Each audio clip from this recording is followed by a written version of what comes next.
Hey traders, welcome to Charts and Coffee. Great to see everyone.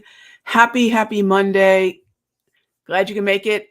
Got a lot to cover as we dive into a new week. Let's take a peek. I know we did this yesterday during the Raghee report, and you can check that out back at the Simpler Trading YouTube channel. But as far as today, Monday the 27th, heads up, 10:30, FOMC member Jefferson. We have a number of new members that are going to be speaking in this voting period.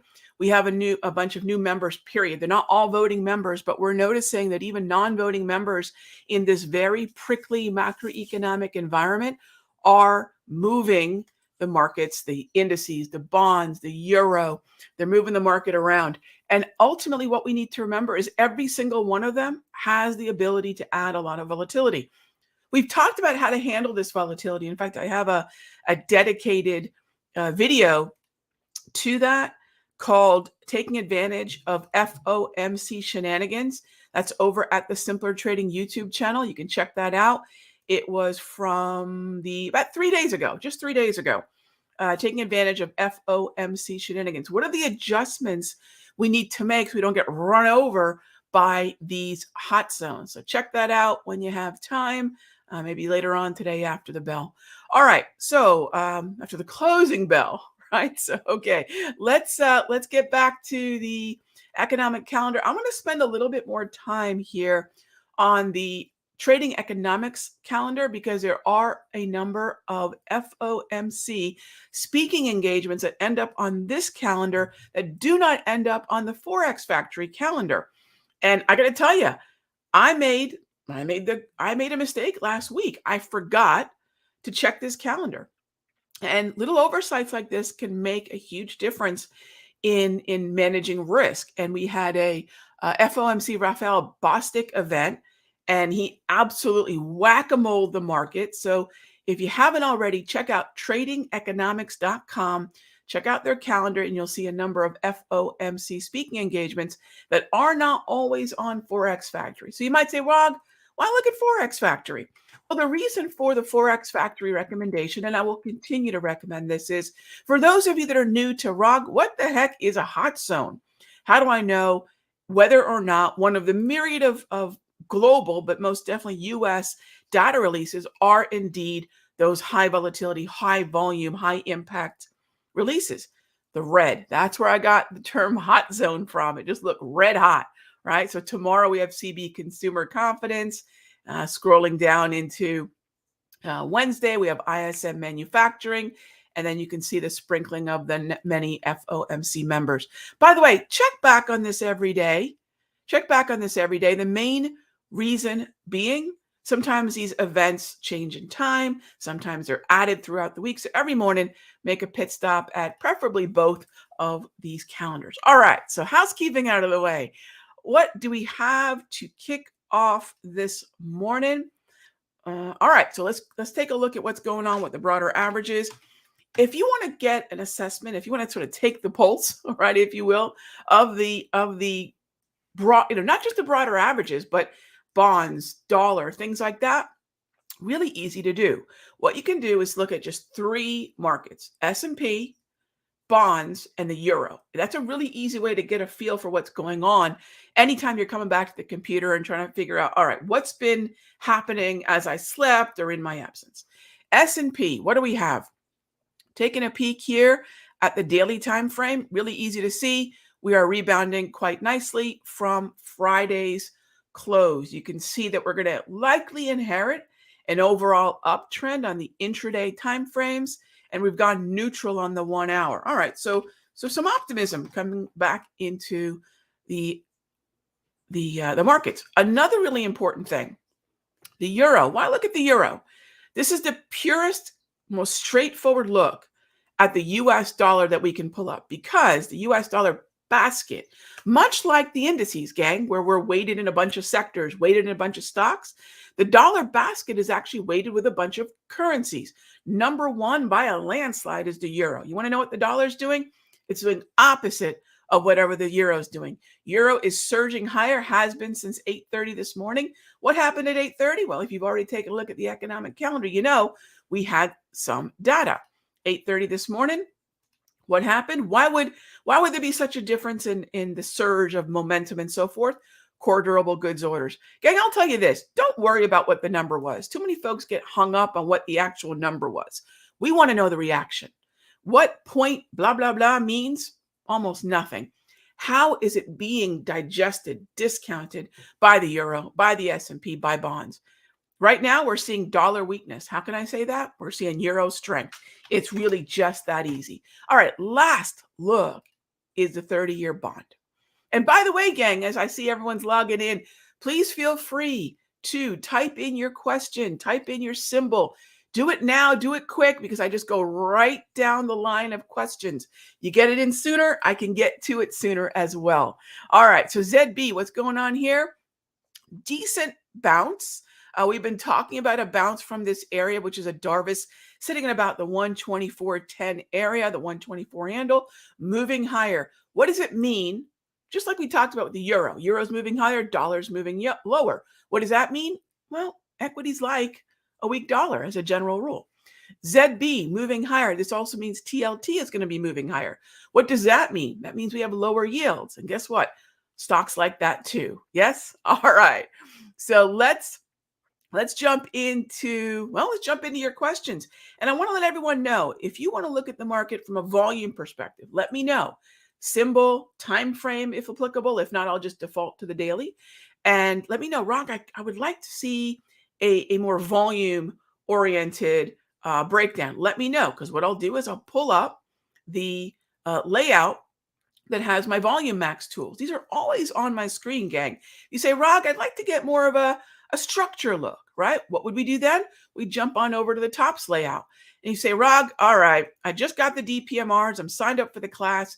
Cannot wait. Neither can I. It's coming up March 11. If you haven't checked out the replay yet, I think we have it there in case you missed it. simplertrading.com/auto. All right, Rog, I've got the DPMRs. What am I supposed to do with, what am I supposed to do with what I see there? Let me know. I'll pull up that DPMR layout. So I always have all my tools within iShot. Now, if you were to look at the other 8 monitors that I'm sitting in front of here in my office, I have, let me just show you here. What I do then is I combine everything, right? And I wouldn't necessarily say this is where anybody should start. It's a lot to take in until this dashboard is something you're visually comfortable with. But you'll notice V-score, VWAP, slow stow, multi, right? I keep all those on my other layout. So just let me know what you want to do. And if you really are getting fluent in the stuff that I'm teaching, Rog, I'm going to look at all of it. I'm going to look at structure. I'm going to look at volume. I'm going to look at volatility. I've already looked at time. I know when those hot swings are coming out. That's where we want to be. All right, so let's get to it. Happy Monday. Hey there, Kevin. How are you? All right, gold on the daily. I got to tell you, Kevin, I've been steering clear of gold, which it pains me because I love the gold market. But until we get a better read on inflation, which we are going to get some inflation numbers this week, that's the ISM releases that we're getting. So until we get a better read on inflation and where bond yields are going higher or lower, gold's going to be tricky, because gold is the reaction to what's known as real yield or real interest rate. The 200 propulsion's in play. I would love to see a minor low there, right? So you're saying neutral environment. I absolutely oversold. In terms of that V-score, are we sitting at some key levels of support? We are sitting at the mean. We are sitting at the mean on the V-score. Actually, no. You know what? Let me do this. Is the weekly up right now? We're sitting at, let's look at the weekly for a moment. I don't want to get too ahead of myself, but gold is a macro market. Macro does tend to make sense when we step back and look at longer term time frames. We're sitting at the mean. We've been here before. Look at how many times it's been in play. Back in May of 22, back in August of 22, and here we are, February of 23. It's going to be pretty interesting to see what happens at the mean. When I want to transition over to the daily, all right, here we go, the daily, and we have this anchored. I still have this anchored to last year, but we're at the mean there too. If you're looking at the anchor for this year, I'll probably dive into that a little bit more, but let's update that here real quick. All right, so we're going to look at the anchored volume weighted average price standard deviation for the year, for this year. And yeah, I don't think it's telling us a lot yet. I think that weekly might be a little bit more insight. I do like the long. Kevin, let's keep an eye on that 200 propulsion in an oversold neutral environment. All right, next up, Mark, how are you? Thanks for the kind feedback on the Raghee report video, Mark. I did see that. Thank you so much. XLF, you bet. Pullback in a neutral environment, oversold. Slow stochastics getting really close. Yep. April and May, 36 calls are cheap. Well, cheap isn't always the only thing, but I hear what you're saying. If we buy a pullback with April and May, calls be better. I'll say as a general rule, when I have a trend, I like to give myself time. In a situation of chop, we may not need to go out as far as April, which would actually, no, you know what? April would be fine. That gives us April 21 is what? Roughly 50 days. That's actually fine. I actually don't have a problem with that. I don't want to go out of the money though. And I don't have a setup quite yet. So please don't buy the calls in an up market. You're going to overpay.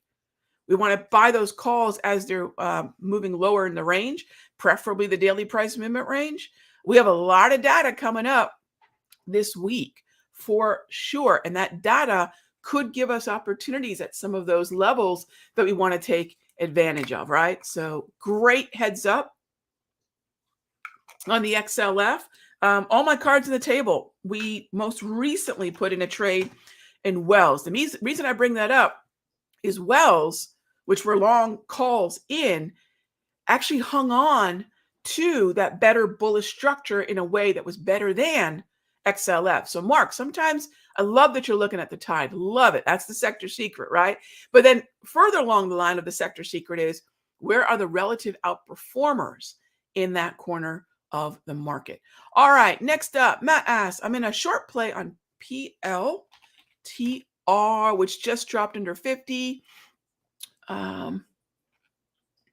PLTR. So I will tell you, Matt, when I look at a stock that is, here, let me bring this up. When I look at a stock that is under 20 bucks, most especially 10, here's what I'll tell you. Focus on volume. Structure matters. Absolutely, structure matters. But when we have a very inexpensive name, we tend to see a lot more bargain hunting, and we can find the bargain hunting through the participation, which is just volume. So I'd keep an eye on volume levels. Try to, point of control for the last year or so is sitting at about 7. No, where is point of control? Oh, hey, look at this. Point of control sitting at pretty much where we are right now. If you look back a year, market memory, point of control is pretty much where we're sitting right now. So you are in a good zone of attention via volume. So good stuff there. Let's see how it reacts at that level. SPY. All right. So if I'm going to look at the SPY, Jay, what I'll do, because remember, SPY is what? I mean, I know it's the S&P Deposit Receipts ETF. However, what is it really? It's the S&P, period. But it's a less complete or limited view. By the way, I love the Tweety Bird, Jay. It's a less complete view because it's only open 9:30 to 4 with liquidity, with volume. S&P futures are nearly a 24-hour market. It's a nearly 24-hour reflection of the opinion, the risk appetite, the risk aversion of the S&P, and it's a global opinion. So we get to see what's happening going into the open rather than seeing a gap, right? Like we would on the SPY on the open. So if you're looking at SPY, let's look at the S&P futures, and then we can let that map to SPY, let that map to even SPX, right? Even map to the SPX, whatever version of the S&P you want to trade, including micros, by the way. So if I have an outlook on the S&P that intraday is bullish, I want to be a buyer. And if I know we're rebounding on the ES, I know we're going to see a rebound on SPY. Do I want to be bullish longer term? yet. Probably not. Probably not. I may not be that bullish yet longer term. However, I really am quite optimistic equities. I'm not one of those folks that are saying that this market's going to roll over and die in some random future, 2 months, 3 months, 6 months, whatever. I'm not that person. If we have a clear read on the macroeconomics, meaning where the only macro that matters, where is the Federal Reserve taking rates? I've got a clear view on that, and we're accepting a slightly incrementally more hawkish outcome, and equities are not just tumbling. Why would I want to be a pessimist, right? So I like the long side, but I think for now, Jay, I'm going to be pretty nimble. I'm going to stick with the 5 minute as a day trading time frame, and I'm going to stick with the 1 hour so I can put on some short-term swing trades without needing days and days and days, if not weeks, of follow through, which we know has been really tricky. Matt says, "Oh, Matt, even my own iPhone corrects my own name to rather or rage." So no worries. Airbnb, RD. Let's see. Intraday bullish, end of day bullish. I do like the long side. I just don't know if I want to do it yet. RD, my preference would be waiting for that price to come right over the plate. If we think about a batter's mentality, if I'm waiting at the plate and I want to find an opportunity to the long side, the closer we are to the mean reversion, 34 EMA wave or the 200 propulsion, I'd say somewhere in the vicinity of 116 to 110, 80, 111. I'd like that zone. So that's where I would look. So I need a little bit more weakness. If you want to be more aggro than that, keep an eye on 120. That's where the 21 propulsion, the 21 EMA propulsion is at. Ken asks, we take a look at EQT. Nothing here for EQT for me quite yet. I'd still be rather bearish on that one, even though it's made a heck of a move to the upside. Remember that the trend that has been down since the first week of December. CTRA is a little bit more established neutral, but both of them have one thing in common. Ken, both of them have one really big thing in common, and this is huge. It's one of the easiest things to understand sentiment around, and that is, are we or are we not below that 200 EMA propulsion? And if we're below it, there's a lingering bearishness until we're able to get above it. Doesn't mean we can't buy. Doesn't mean that at all, but we know that there's a heck of an obstacle sitting overhead. It's a heck of a ceiling. Now, north of the 200, sentiment more broadly shifts to bullish, right? Below it, be careful. But I think there are some interesting moves, maybe a shorter term time frame. All right, FSLR on the long for a daily setup. All right, so what's our structure here on FSLR? Brief period in an uptrend. It's gone neutral since the first week of February, really the third day of February, right? This is where I'd look for a momentum breakout, most likely on FSLR. Keep an eye on other names in tan. Fernando, keep an eye on other names in tan. This would be a bullish play. The challenge with a sideways market is give yourself time, because we don't know when it's going to explode higher. But take a look. We're so close to earnings. I'd wait to see what happens in the wake of earnings. So I'd stay flat now, or focus on day trades, 5-minute time frame, or focus on short-term swing trades using the 1 hour. Now, I will use the daily price movement range on the daily for short-term swings, and I will use the daily price movement range, a DPMR, on the 1 hour for short-term swings. They're both short-term swing-friendly time frames, but the 1 hour is going to give me a tighter time horizon so I can get in and get out, and I really want to be flat by the time we get to earnings after the bell on the 28th. Okay. All right, gang. And just like that, is it really already 20 after? It is. My gosh, that goes by so quick. Thank you so much for the questions. Important question here. Stephen asks from our from the Facebook channel, what flavor coffee today? I have been obsessed with the Robusto coffee from, it's a Vietnamese blend from, oh gosh, I'll remember the name. And I've been checking them out. It's an anaerobic Robusto. Really digging it. So that's what's in the mug today. Gang, as always, thanks so much for being here for Charts and Coffee. I'll see you tomorrow. Same time, same station. Check out those videos that I mentioned over at the YouTube channel. You can also check out the replay of the Raghee report under the live tab. All right, we get the Raghee report, today's show, as well as, if you haven't checked it out yet, the webinar that we did last Thursday. Be good to each other, gang. I'll see you tomorrow.